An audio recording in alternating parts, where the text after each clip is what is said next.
Terror Tales. Gone without a trace. As a retired doctor, I've seen my fair share of strange cases in my time, but there's one patient that will always stick with me. He was a man who never really existed, at least not in the traditional sense. I first heard of him through a colleague who worked at a nearby hospital. Apparently, this patient had been admitted to their facility with symptoms that were completely inexplicable.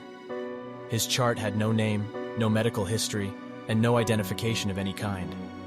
He was just a man, in his late 30s, lying in a hospital bed, with no discernible reason for being there. When I heard about this mysterious patient, I was intrigued. I decided to visit him, to see if I could help shed some light on his condition.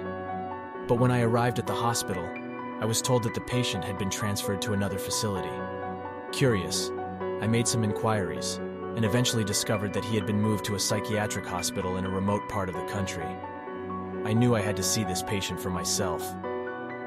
I made the journey to the psychiatric hospital, and after some persuasion, I was allowed to meet with him. The man was sitting in a dark, dingy room, staring blankly at the wall. He looked like he hadn't slept or eaten in days. His skin was pale and clammy, and his eyes were sunken and bloodshot. I introduced myself and tried to engage him in conversation, but he just sat there, unresponsive. Over the course of the next few weeks, I visited the man several times. Each time he seemed to be deteriorating further. He refused to eat or drink, and he barely acknowledged my presence.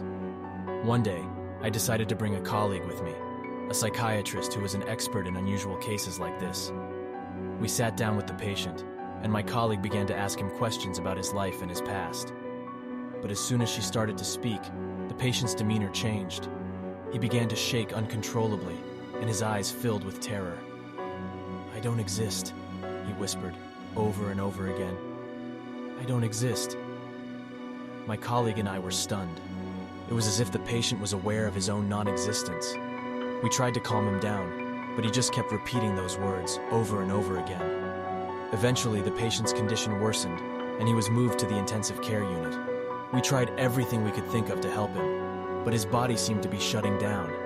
And then, one day, he just disappeared. There was no trace of him. No body, no records, no explanation. It was as if he had never existed at all.